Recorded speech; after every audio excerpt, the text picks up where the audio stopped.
Welcome to the all-new Paramania Radio.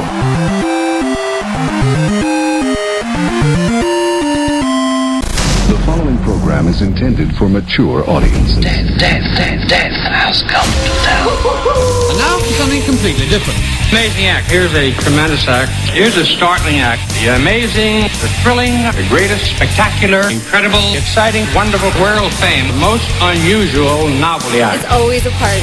Thank you. Welcome aboard the haunted ship of doom. Now prepare for those two lunatics, Chris and Wayne. That's where the evil spirits dwell.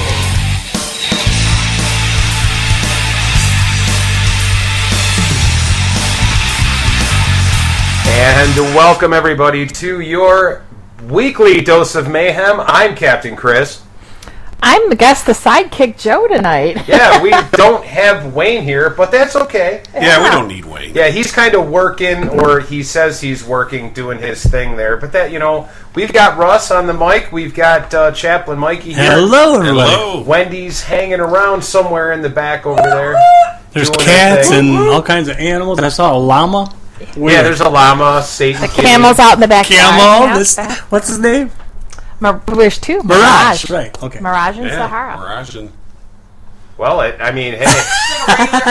don't know what to say to that. It's like you guys were talking about turned it into Noah's Ark. Yeah, we go right in it. There's a camel and a dog. There's a blue whale over there somewhere. Yeah, I was going to say, the donkey's dressed up in a lime green shirt. Yeah, right. Hey, did you guys all see my Halloween costume? The photo I put up The one that today? you didn't take off from last year? Oh, absolutely. Yeah, it's... Oh, your pumpkins? Yeah. Yeah. Don't I look sexy? Nice gourds. Yeah, I know. I do have a nice set of gourds. I'm not even going to touch that one. I actually think Wayne's in getting rations for us, isn't he? Is that what he's out doing? Well, rations... Are we out of rum again? No, we're never out of rum or Hot Pockets. Come on, I think we're out of cheese and Doritos. Oh, yeah, well... Well, that's because Wayne isn't here. Yeah, exactly. We He have didn't a stock up the... Stop off pantry. at the store. That's just nuts.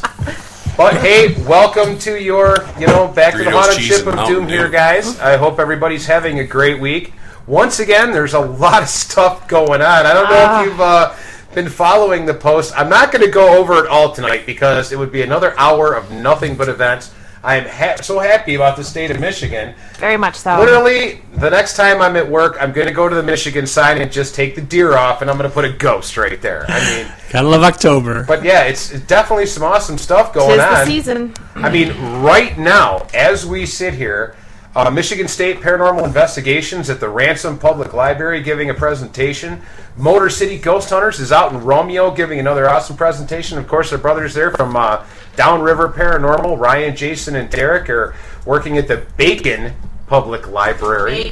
Yeah. Bacon. Could you imagine that? Sizzling. Sizzling bacon. Sizzling. They're laying down the hot tracks talking about mythical paranormal type creatures. Oh, that ought to be interesting. Let's go. Yeah, Let's go. let's go. We're late. Oh, We're yeah, late. That's right. wait. We got to do the whole air thing, But we are going to work on something. I was talking to a couple people today. We are going to try and broaden our scope as far as being able to cover these events. We couldn't do it this year, a little bit tight, but hopefully next year and going forward, we'll have some people at these events so we can report after the fact.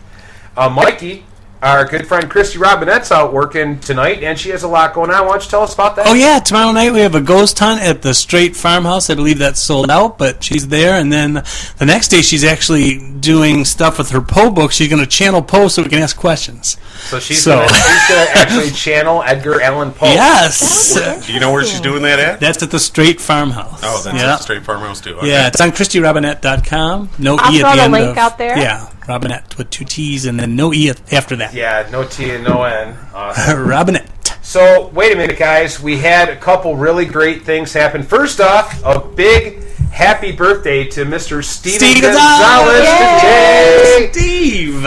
Yeah, the man himself. Awesome. I don't know how old he is, but kind of saw that it was his birthday, so I want to throw that out there. Happy birthday, my man. Yeah, happy birthday, Steve. We also had John Tenney debuted his big show, Ghost Stalkers, at Gasoline Alley over there at Destination America. I know. I wish we could have awesome made it. was that? Oh. I don't know what to say to that whole thing. It was just such a great show. It seemed like it brought the emotion back to ghost hunting. Yeah, it did. It really did. It made you feel like you were there because they're alone in that house with nobody else with them, with just the camera. So. Oh yeah, and him and Chad, great team. Yeah, I can't. Total opposites. Yeah, Total I can't opposites. say enough about it. I loved how it was presented. I liked the tone of the show.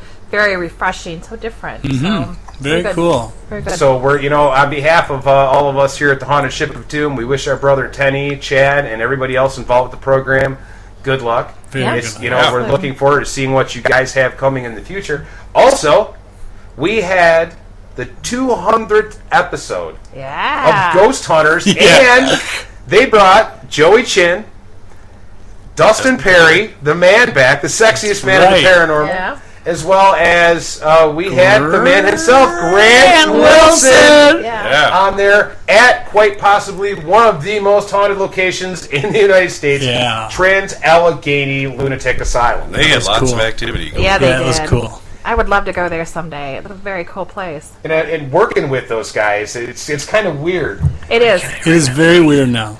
So that way we can, it's definitely a little bit weird actually talking with them and be interacting with them and seeing them on TV. Like just not too long ago, we ran into Grant Wilson. Yeah, down at Jordan Springs. What a great guy, too. He's the best. He's as cool as you want him to be. Yes. Yeah.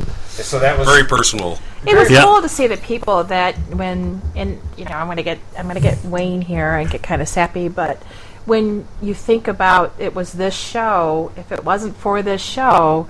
Not this show, but Ghost Hunters. The Ghost Hunters show. Not this show. Not this show. I gotcha. But the show wouldn't be here. I mean, it was true. that group of people that brought us together as friends. Absolutely. I really don't think there isn't a paranormal team out there that didn't start right. No, the cemetery is there. And didn't have their whole start within there. And Ghost Hunters, that kind of brought the paranormal to the forefront. Absolutely. That was the first show that was out there about paranormal.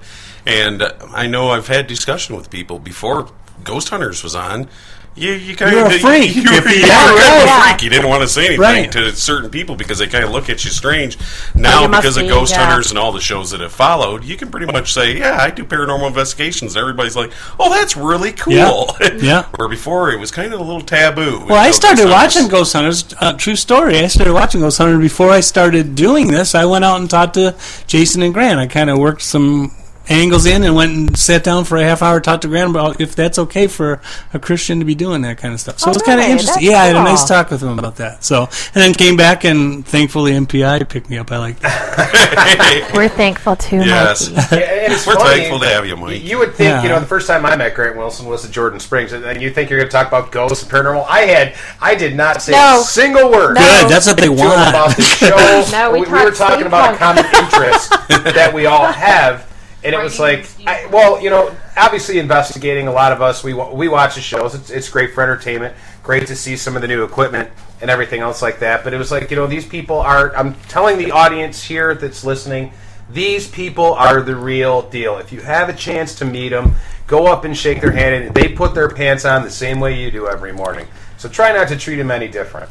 Yeah, it was funny. Grant and I actually both had our phones out and showing pictures of what we created for steampunk ideas. I'm like, this is the Nerf gun I painted, and this is the armband, and he's like, this is my steampunk, proton pack, and it was fun. It was fun. So, but yeah, I mean, just having the entire Ghost Hunter crew back together. It was really cool. It was very, very cool. I mean, normally, the 2-hour block, normally it would drag a little bit like that, but it flew right I know. by. Yeah, it really did. It did. So, the people over there at Pilgrim Films and, all the executive producers of the show did such a fantastic job with it. They sure did. I mean, Sci-Fi Network, kudos, man. You brought it back. That's exactly what is going to happen. Hopefully, we're going to see more of that. I loved seeing Tango and Steve together again. I miss that companionship. Stango, and they call it. Yeah, Stango.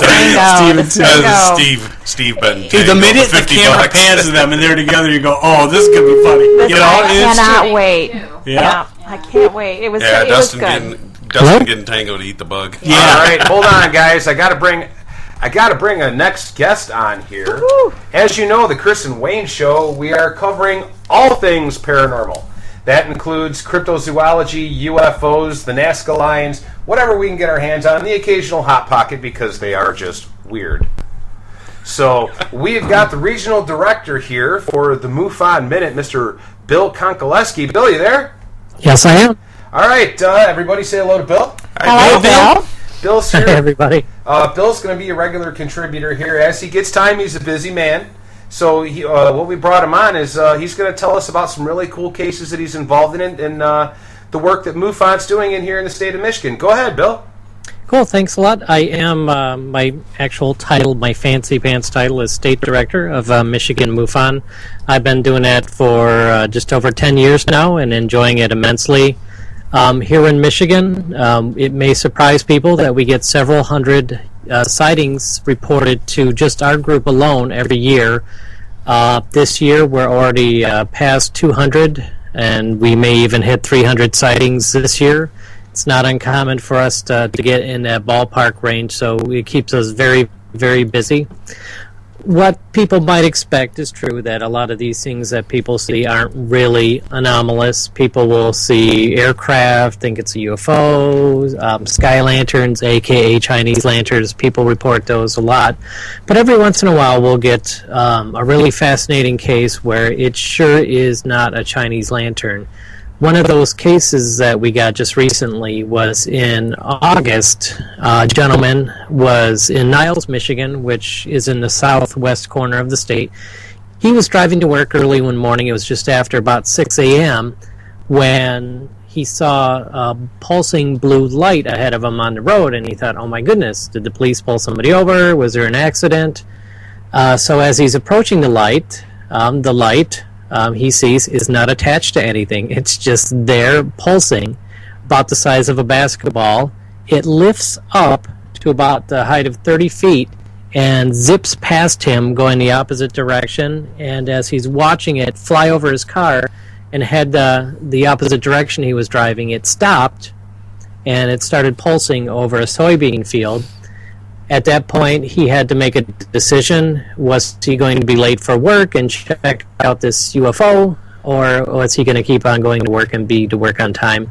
He chose to keep going to make it to work on time, and he said he was quite upset with that decision after the fact that he should have turned around. And, you know, it's not every day you see this pulsing blue light. Get out the cell phone. Start taking some video. Right. That particular sighting has interested me for two reasons, one of which being very personal. Back in 1989, me and two friends were parked in a buddy's Chevette at about 9 p.m., and we were waiting for another friend of ours to get off work when over our car at about the height of two telephone poles, pulsing blue light zipped over the car we were in, and we all saw it. And then that light was followed by a white light that zigzagged all over the sky. That disappeared. Then a big red light appeared in the sky and disappeared. And that particular sighting, the one of mine, was one of the ones that drew me to MUFON, because I was just like, I just absolutely got to tell somebody about this. We have 3 witnesses here. We were high school seniors at the time. We were afraid to tell the police. We were afraid to tell Selfridge, but we wanted to tell somebody, and eventually got in touch with the Mutual UFO Network. They impressed me, and I stayed on board ever since.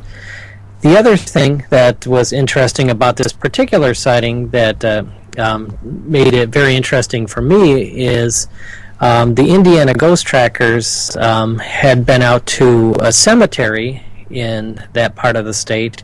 It's a very quick jog over the state line to get to that cemetery that they went to, and they have had a number of highly unusual sightings at the cemetery, including one night in October of 2010 where they saw in one night 3 UFOs, this little puckwudgie, as they called it, this little furry guy running around, and then also several spectral wraith-type beings floating around in that cemetery. Wow. And this cemetery is very close to where this gentleman had this blue light sighting, so it all sort of tied together for me, and it really caught my attention when this one came across our desk.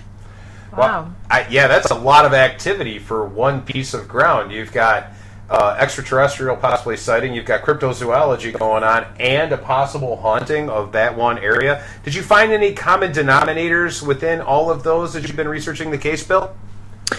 Not particularly. It is. There are a number of rabbit holes that somebody can fall down if they are seeking sort of a unified paranormal theory. And this few minutes I've got here is probably not enough to really go too far into that. But, as highly unusual as this is, if you're looking for a prosaic explanation to why these phenomena were all in one place at the same time and still accepting these phenomena at the witness's face value of being anomalous, maybe the little guy running around the cemetery was on board the UFO, almost like a pet that they let out to relieve itself or, catch some snack for itself. And maybe these beings floating around were somehow affiliated with the craft too. Like they hopped out in some sort of disembodied form, or I don't know. Just about anything's possible. I think a lot of paranormal phenomena almost runs counterintuitive to Occam's razor, where it's the simple, easy explanation is probably the correct. What you find, I think, with paranormal phenomena is the stranger the explanation, probably the more likely it is. Kind of like what John Tenney says: "What you think is weirder than you think." Yeah, I'm going to have to agree with that. There's been a couple of times with just sitting down and talking with John on length. I think my head, there's stuff oozing out of my ear after a while. It just kind of takes everything that you know and that you hold at face value and twist it around and gives you a whole new way to look at it. So, So I mean, but that's what we do. That's what you do with MUFON, and that's what we do as paranormal investigators too. And it's like you said, both of them go hand in hand. Wouldn't you agree? Oh, very much so. Now, MUFON, as you know, is very tightly focused on one piece of the pie, the UFO piece. To some degree, the pilots of these craft. And when you start to inch into the territory of something like Bigfoot, MUFON, it's slightly out of MUFON's laser focus, though MUFON certainly does accept the possibility of all phenomena, to which, I often thought that, maybe we should be starting to look more closely at Bigfoot activity when it's affiliated with UFOs, because, if you think about it this way, it's okay that there are beings that are piloting these objects that people see. But if that being has long hair, well, I don't know. Maybe we shouldn't be interested in it. Just because it has long hair. We're interested in the bald ones, not the long-haired ones. So. Exactly. Hey, Bill, we got about a minute left in the segment here. I know you got a presentation coming up. Could you kind of tell us a little bit about it, real quick? Yeah, I was, when I was invited, I was on the fence of whether I should do a piece of the UFO history in Michigan or talk about some of my personal stuff or maybe do a hybrid. And several people contacted me saying, I'm looking forward to hearing about your personal experiences. So it right away tilted me in that direction. And so what I'm going to be talking about are my own personal contact experiences. My first memory at age 2 is of a little gray guy coming to the edge of my crib, and my whole life has been filled with high strangeness ever since that point. Awesome, very cool. Awesome. It's going to be very cool. Hey, Bill, where can a person get in contact with you as well as MUFON if they have some kind of, extraterrestrial activity that they can reach you and relay a story? The state website is mimufon.org, mymufon.org, mimufon.org. And the international chapter's website is mufon.com, mufon.com. Either website will work and get you to a place where you can report your UFO sighting. And as many as we get every year, we'd love to have more, so please tell us about your sighting. All right. right, fantastic. Well, Bill, thanks for coming on the show. Thank you. I can't wait to meet you on the air. Yeah, I'll be definitely. We're going to have you in studio. Thanks for being a contributor here. We look forward to talking with you more about. Look forward to seeing you down in Dundee on November 8th. Oh yeah, that's right. We're going to see. Yeah, we're going to see Bill down in Dundee on November 8th. So we're going to sit down with you and record the podcast down there. But Bill, you have a great night, brother, and we will talk with you soon. Thanks for coming on. Thanks. See you soon. All right. All right, ladies and gentlemen, that's Bill Konkoleski, Regional Director of Michigan MUFON. Like I said, Joe's been flashing the website. Well, she hasn't been flashing.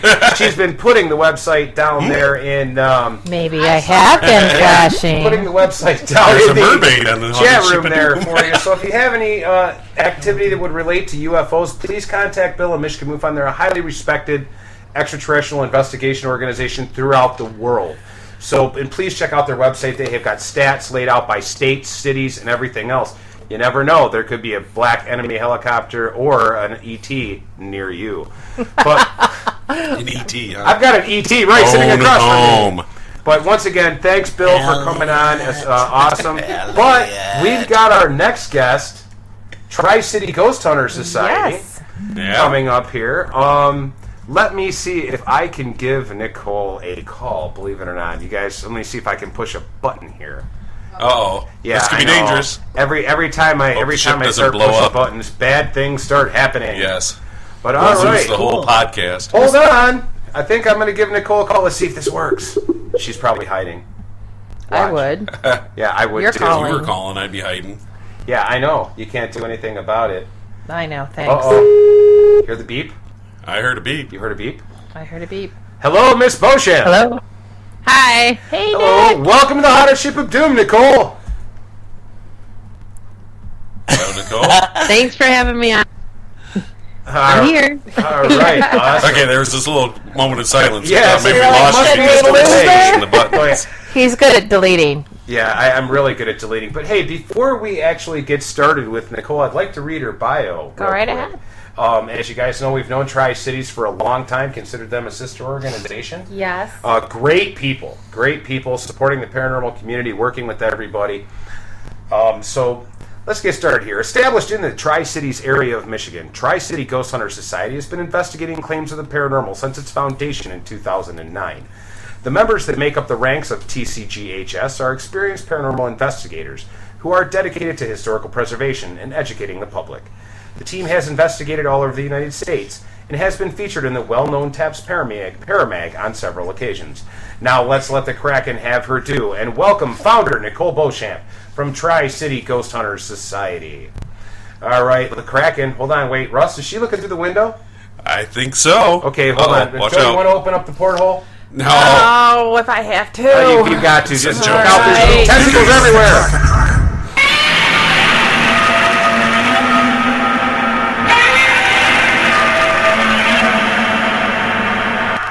All right, sorry about that, Nicole. If we don't let the Kraken have her piece, she just gets a little testy all night long. Yeah, Mikey and I didn't jump forward. We made Joe go do it. Yeah, thanks. Yeah, exactly. I'm being glad it's Halloween. We need to give her a Snickers. So welcome to the show again, Nicole. Glad to have you on. Been looking forward to having you on for a while. Unfortunately, the old man, your dad, isn't going to be with us this evening. Always look forward to talking to Harold. So why don't you tell us a little bit about Tri-Cities? Well, you pretty much summed up it in your introduction on me, but I guess what I can say about us that you haven't yet mentioned is that we are a team of close-knit family and friends.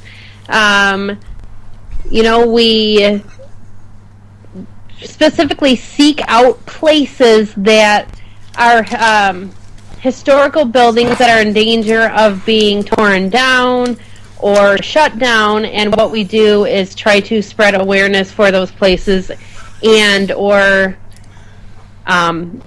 give money back to those places so that they can be restored and can stay open for the public. Another thing that I do and that the team has done as well is go to different universities, libraries, places like that, and do lectures. And we educate all different types of ages and groups of people on the paranormal so that people don't feel afraid afraid of whatever's happening in their home or business or whatever it may be. And then I guess, it's just kind of like we're working for the common good of the community. We're not really out to get on a TV show or anything like that. I mean, if we were, that'd be awesome, but it's really just about helping out the community and the people within the community. That's what's most important to us.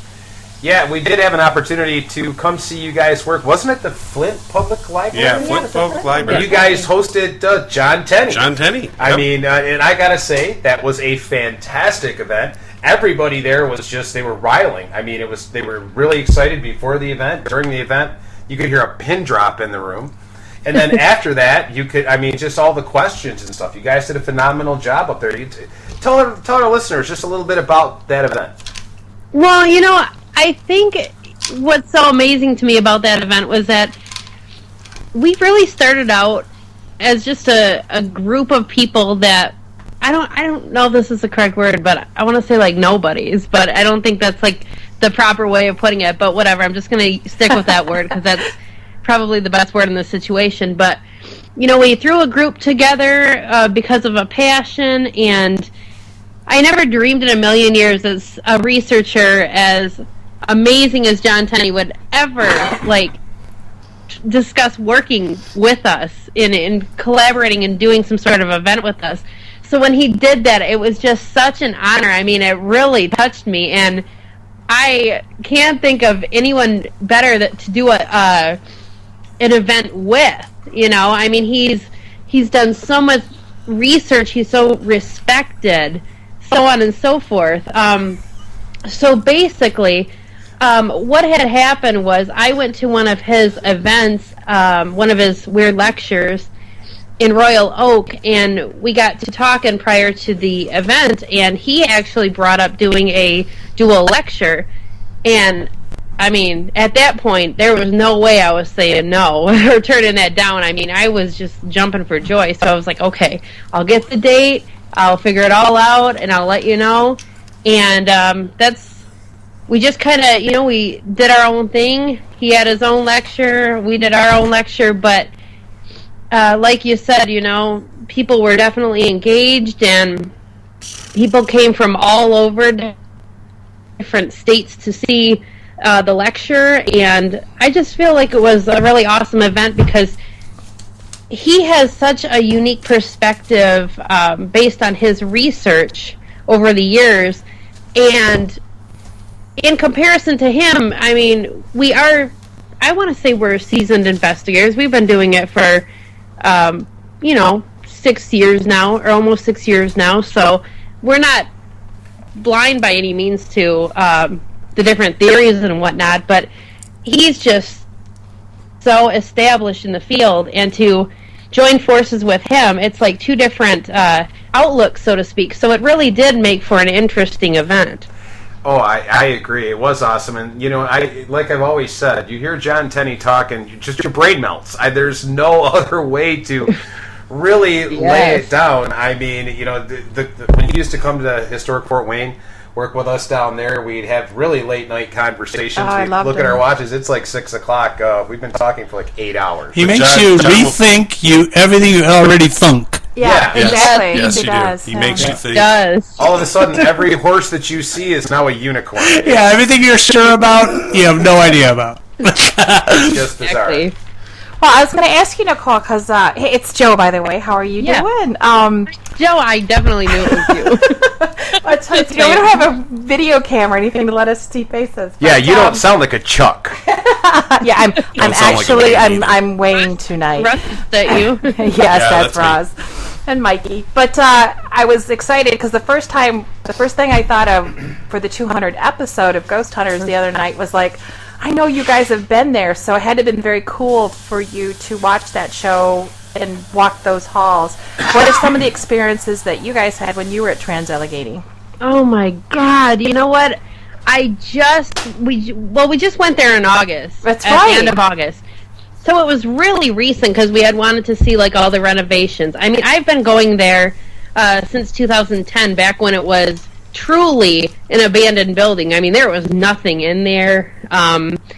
All the paint was peeling off the walls, and oh, geez. I mean, to see how far it's come, in that short amount of time is amazing. But when we went to the asylum, another investigator and myself, we were walking down the geriatrics ward, and we were completely by ourselves. There was only 2 of us, and everybody else was in a different section of the asylum, so we knew it was nobody else. But what we had heard was like several hospital beds or wheelchairs or like med carts being pushed down the ward. And I mean, it was overwhelmingly loud, and I caught it on my recorder. So I actually have it on my recorder. I have not yet gone through and gone through and cut out all the audio clips and whatnot and posted it online or anything like that. But I actually have it on my recorder, and when I get to doing so, I will send it to you guys. Oh, I'd love to check hear it. out. Yeah. It's probably the most amazing thing that's ever happened to me there, other than when I went investigating with the TAPS team at the asylum a couple years back. I actually got locked in one of the wards on the 4th floor.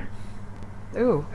So that was unnerving to me, but it was also up there with one of the, some of the coolest stuff that's ever happened to me on investigations. But to hear like that overwhelmingly loud, squeaky noise, I guess you would call it. Yeah, I know what you're talking about too. Yeah. Multiple wheelchairs and med carts. I mean, there's no way, like, even if a human being had was walking over top of us, there would be no way it would have made that noise. Even a wheelchair, it was just so loud, and it was so obviously multiple pieces of like equipment, that we were hearing. So it just blew my mind. Would you say that was like the most experiences that you had in one place, or what are some of the other areas that you've investigated, other locations where you think it's contributable, the same type of activity, the same amount? Let our listeners know, like, what's your favorite place that you've ever investigated? Well, my favorite place I've ever investigated would be the Trans-Allegheny Lunatic Asylum. But I guess there's a little bias there, I suspect. I've always wanted to go there. I've never been. So.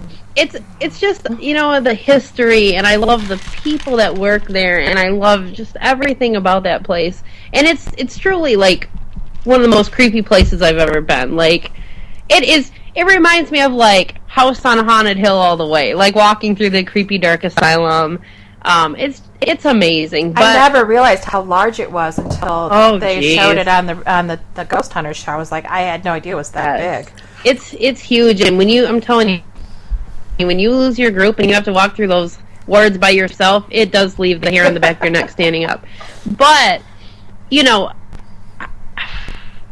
I would say probably for personal experiences and having like weird, crazy stuff happen, Trans-Allegheny's probably the most active place that I've ever been in that, in that aspect.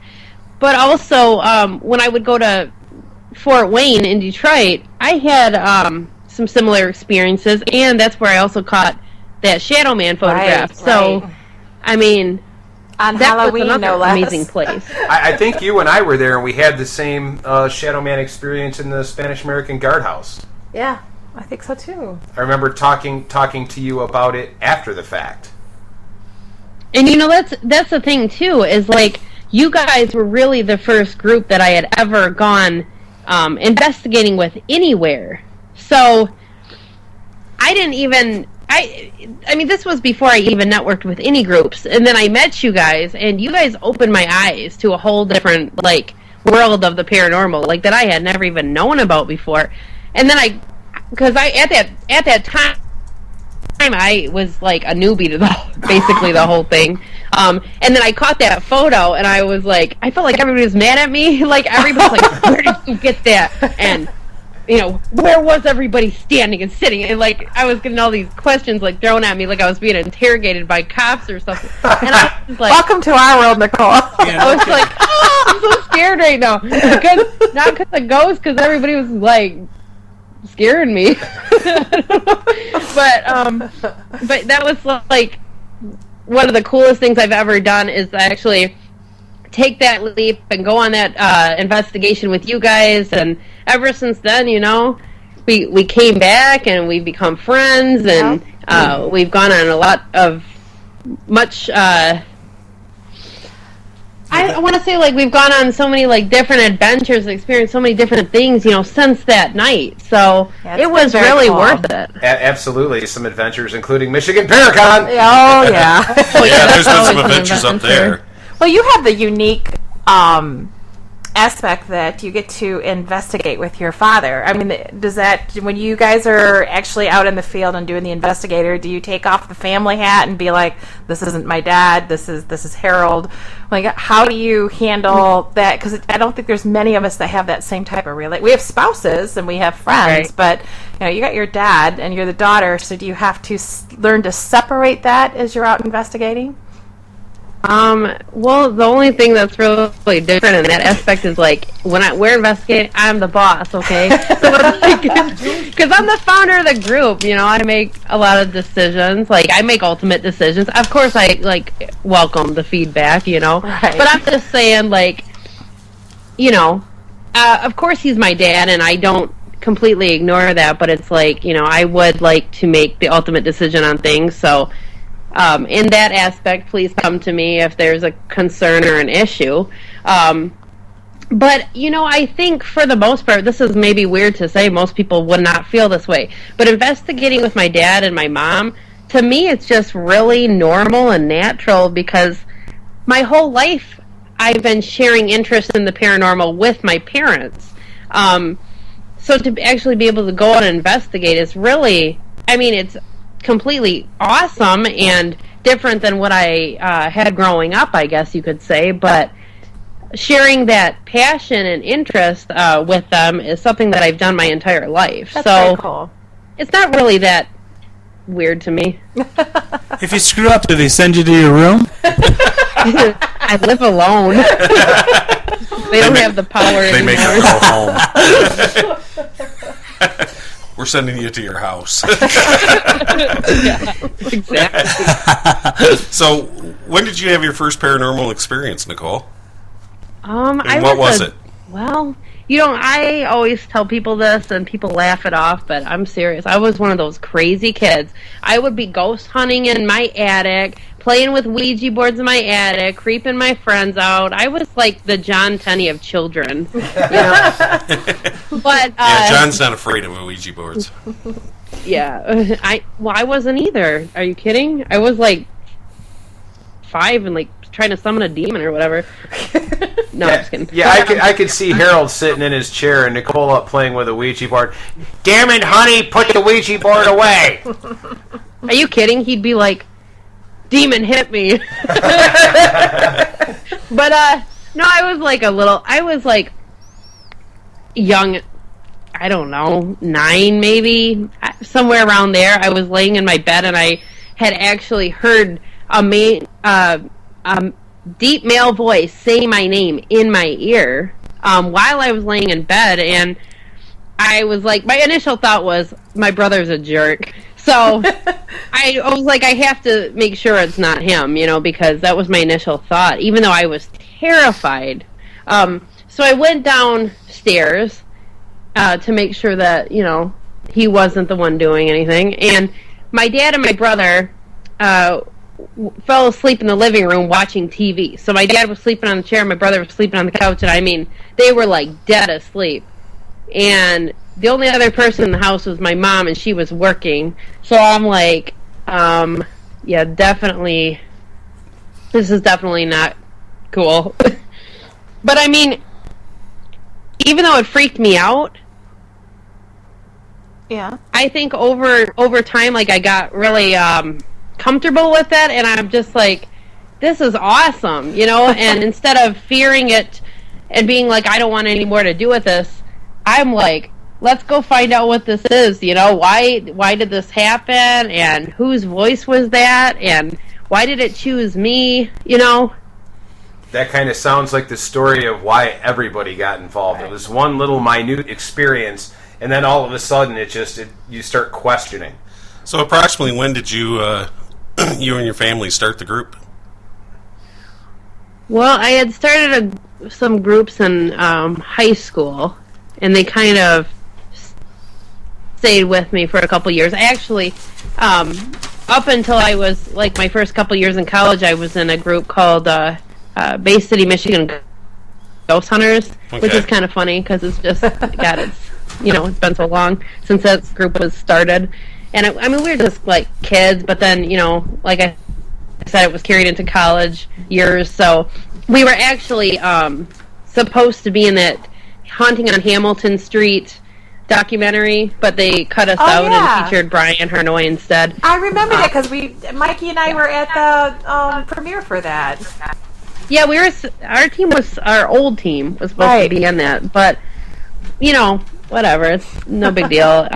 So hopefully, maybe in the future we'll get to be a part of something greater. But in 2009, that's when BCMGH, or Bay City, Michigan Ghost Hunters, kind of fell apart, and that was due to just two founders. It was myself and the other person, and we were just not. We didn't have the same vision, I guess, where we wanted the group to go. So we kind of had a falling out. The group kind of had its demise shortly after that had happened, and that's when I started Tri-City Ghost Hunters, and it was really the best decision that I've ever done, because I wanted it to be close friends and family and people that I could trust, and I wanted it to, I feel, first and foremost, I feel that in order to have a group go somewhere, have a project go somewhere, you have to have people that have your back and people that are going to support you and are going to put in the effort. If you don't have any of that, or even the same vision, right, the group or project's not going to go anywhere. But fortunately, with Tri-City Ghost Hunters, we had those people already. We already knew who we wanted in the group, and we don't have, a super large group, but the people in our group are dependable, honest, trustworthy, and that's all we can really ask for. But that 2009 was really when our group took off. Shortly after starting the group was when I first went to the Trans-Allegheny Lunatic Asylum. I got to investigate there for 2 nights for free, and I got to work as haunt staff, and I got to help other people with investigation techniques and whatnot. Even though I was fairly new, I had a little bit of experience under my belt, so I was able to help people who knew absolutely nothing about the paranormal, and that's really where it started for me. And then from after I went to the asylum, then I went to Fort Wayne and investigated with you guys, and then it just kind of kept branching out from there. It just seems like it all starts spiraling out of control after a while. It just places, every day kind of just blend into one another. Yeah, well, I was at this investigation, then someone, I was over there. Then all of a sudden, it's like you've been almost everywhere. I feel like that. Obviously, I haven't been out to the West Coast yet, which is unfortunate. Or, I've been there, but I haven't investigated there, right, which is on my bucket list, I guess. But I feel like I've been to so many places. Everybody's like, "Have you been to Waverly?" It's like, "Yes." Have you been to Trans-Allegheny? Yes. Have you been to this place? Yes. And sometimes it's nice to just take a rest for a minute and focus on other things, like go to conventions and connect with people, network, that sort of thing. Nobody has to be going 24/7. Oh, no. But and day-to-day operations of just running a group with review and documentation and client meetings and finding cases, just even local stuff. It just seems like it takes forever, but that's why we do it. It does take forever. It really does, and a lot of times, like, I won't even update our Facebook or anything for weeks on end because I'm so busy doing other things. Like, you know, we just got done with that investigation at Tala at the end of August, and then we went to shortly after that. Then we went to Scarefest, and it was just like one after the other. And now we're in October, and just kind of taking a little break from everything. And people are like, "Is your group still around? Is everything okay?" Yeah, we're still here, but you know, we're just taking a break.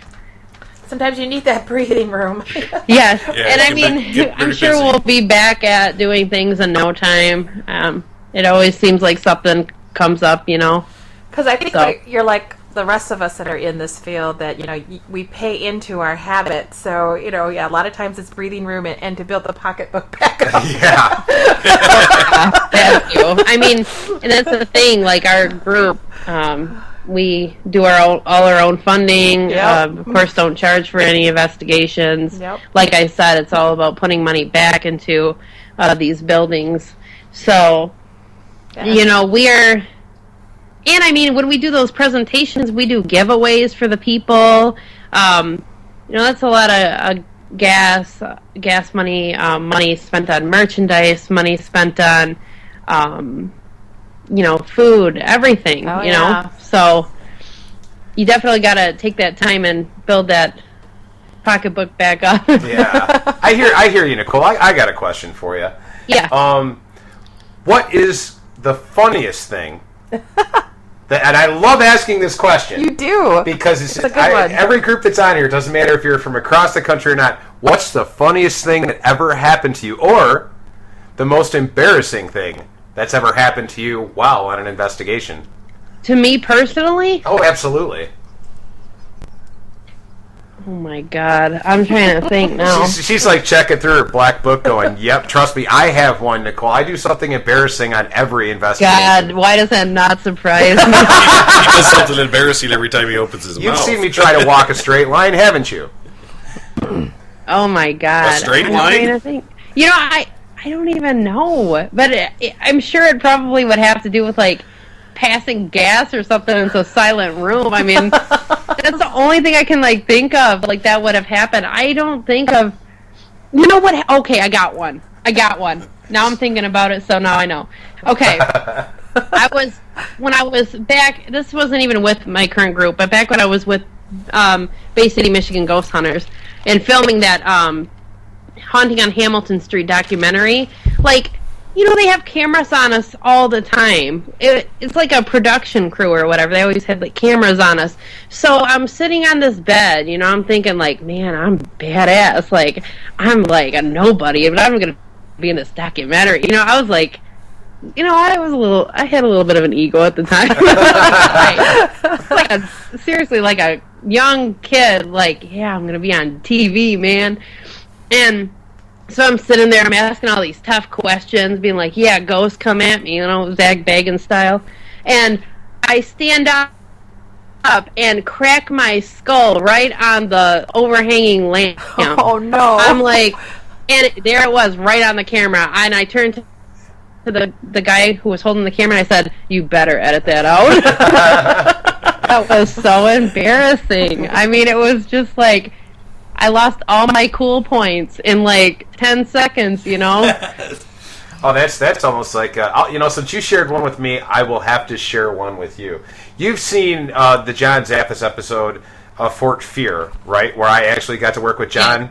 Now, yeah, that opening scene where we're in the room with the Chickamaugalog, you know, I'm standing up, we're all trying to be very serious. We came out of the door. All right, we did several takes on this because you have to get just the right attitude, you know, out of the production. Yeah. We came out of that door, and you remember how there's that big oven or cast iron stove pallet there? Yeah. I come flying out of that door like you, thinking, "Oh yeah, look at me, big bad ghost hunter." Flat on my face, right in front of Amy, John, the production crew.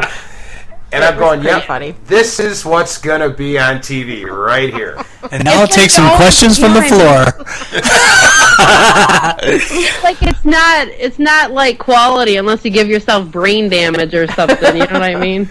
Chris already had that before he fell. Oh yeah, I mean, I had a dent in my head for like a week after that. Trust me, it was like a reminder of my shame. You know, just from working on all the ships that we get to work on, I've hurt myself, fall down, and when I've fallen down on flat ground, it doesn't have anything to do with ships. Yeah, that's true. So, tell me, Nicole, where exactly do you see Tri-City in the next 5 years? I mean, what do you guys got planned? It is the busy month of October. I know you guys said you were going to kick in a break. Where are you thinking about going?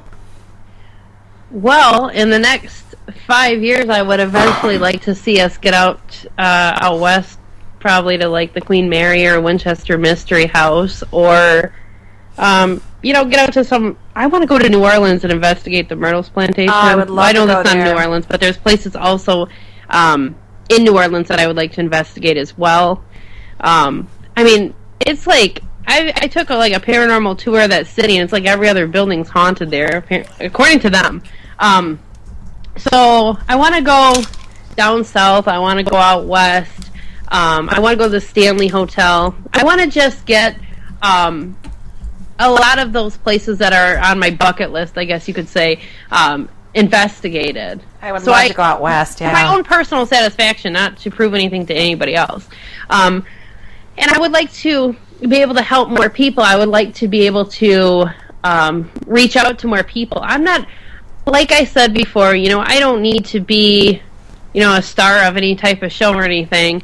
But if I could get just a little bit bigger platform, maybe like John Tenney has, and really reach out to people, I feel like that would probably be where I would want to be.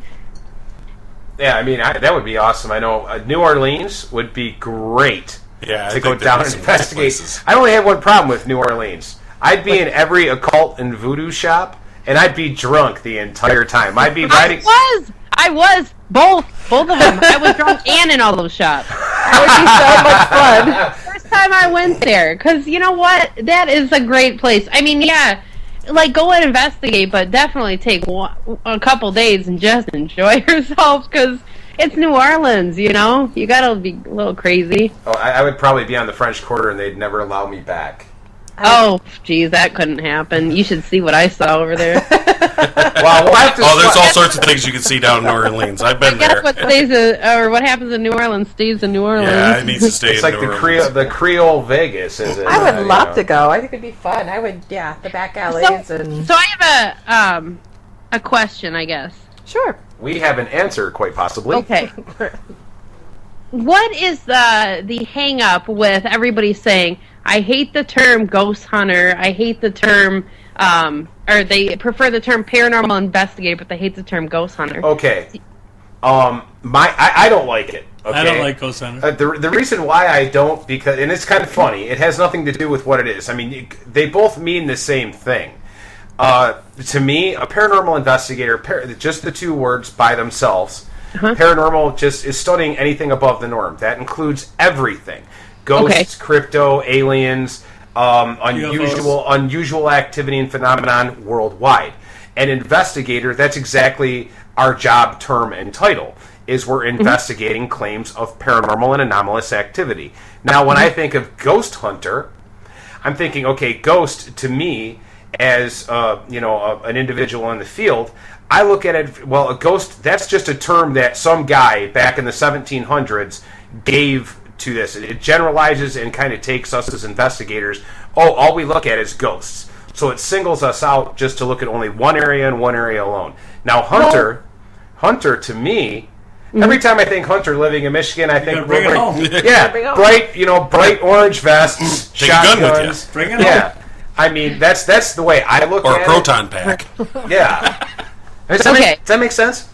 It does make sense, but I was just going to say, because I brought this up because for so long I've been, getting crap, basically, because of the name that I chose. But my defense defensive response, I guess, to that would be, I completely understand. There are teams out there who investigate anything paranormal. I mean, you can't just walk into a place and say, yeah, you got ghosts, because nobody really knows for sure. But I think with our team, we specifically are trying to identify spirits. Not that, if somebody was like, the cookies keep disappearing in the cookie jar and I don't have kids, and it's like some elf creature, like, obviously we would identify that if that were the case, and we would be like, yes, you have elves, ma'am. But I think in this situation, our primary focus is ghosts or spirits or spectral entities or whatever you want to call them. And the rest of the paranormal stuff actually comes second to us. Well, there is nothing wrong with that. Each team can do. I mean, that's what a team is. If a team wants to study ghosts, fine. Just like us and MPI, we're just interested in that. But that all comes down to your personal journey. I choose to study a lot of different things. And wait, Joe? Well, I was going to say, I think too. I mean, you have to take it at the bigger connotation of what. Like you're referring as ghost hunters. What do hunters do? They track. They focus on what they're looking for, and they find the best ways to find those things. So I mean, you can say hunters in regards to a vest and you're out shooting something to bring something home, but the word actually has a much larger meaning. A hunter is somebody who's skilled at what they do. So, there's nothing negative to that, and that's something that you could respond back to people when they say, oh, you're a ghost hunter? Well, yes, hunters are skilled. They know how to track, they know how to look, they understand what they're looking for. So that's how kind of you can explain it back to people. Well, and, I'm not opposed to anybody saying, like, Paranormal Society. I think that's great, And I'm not opposed to other aspects of the paranormal. It's just that I am not I don't want to say expert. Nobody's really an expert in the field. No. That's kind of impossible. Well, apparently after 5 years you are, but I don't. That's just a joke. But I mean, I feel like I can explain to people a little bit about the different types of spirits and how entities present themselves and that sort of thing. If somebody's asking me about Bigfoot or gnomes or all these other things, I don't think I would be able to adequately explain to them what it is or what I'm looking for or whatever. I'm not like Lauren Coleman, I don't know. And you would defer them to someone who did. I mean, because that's what you do. Right. I want to go back to the elves of the cookies. I'm starving now. Keebler! Elves, man, yes. Hey, look at it this way, Nicole. No matter what a person, if they want to question you about your name, that's their own prerogative. I always say, look at it this way. That it's your company. You can do what you want with it. If they don't understand or they don't like it, well, hey, tough. Yeah. I mean, that's just the way that you got to do it. But hey, listen, Nicole, we're about there at that time. But we want to thank you for coming on board the ship tonight. Nice job, Nick. For having me. It's fun. Thank you. And hopefully next time we can have you and the rest of the Tri-Cities gang here live in studio. Yeah, that would be awesome. But I know my dad would love to be on the show. Oh yeah, we need to have your dad. Shout out to Harold. Yep. Yeah, big shout out to Big Harold wherever you are. Dude, get Skype, really. Come on. But anyways, Nicole, thanks for coming on. Is that the only reason he couldn't be on? He didn't have Skype? No, I really don't know. Yes. I mean, Dad, are you even listening? Nicole said it was because he didn't know how to operate Skype. Harold, I did quote her. But he's the tech guy, isn't he? Yeah. Come on. Exactly say that. I think Nicole sent him to his room. Yes, I'm going to send him to his room, but we got to at least be on investigation. Yeah, notice a retraction. But, Nicole, you guys are welcome on the show anytime. It was awesome to have you. Everybody give her a big round of applause.